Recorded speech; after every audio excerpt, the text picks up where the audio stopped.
Bohr's effect.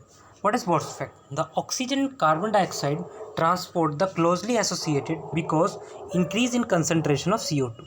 CO2 की जब concentration बढ़ जाती है तो ये इस तरह से ट्रांसपोर्ट करती हैं. Decrease the amount of oxygen that can be carried in the blood at a given partial pressure of oxygen. That is, मेरा कहने का मतलब सिर्फ इतना है कि higher concentration of CO2 in blood, higher concentration of CO2 in blood stimulates more of oxyhemoglobin to dissociate and release of oxygen, and increase in partial pressure of CO2 accelerates the rate of oxyhemoglobin dissociation.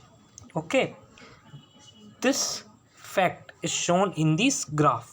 यही fact इस graph में बताया गया.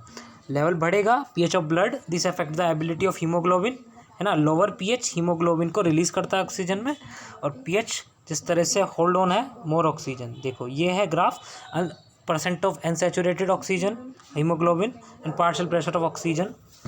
तो oxygen dissociate करवो oxy hemoglobin at partial pressure of CO2.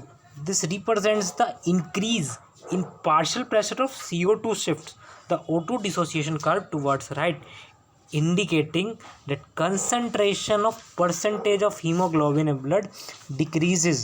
Means to say जो हमारी concentration है हीमोग्लोबिन की वो कम हो रही है क्योंकि CO2 की जो कंसनट्रेशन है बढ़ रही है. और इसी डिसोसिएशन ऑफ ऑक्सी हीमोग्लोबिन को क्रिस्टियन बोहर और बोहर इफेक्ट भी कहा जाता है. Thank you.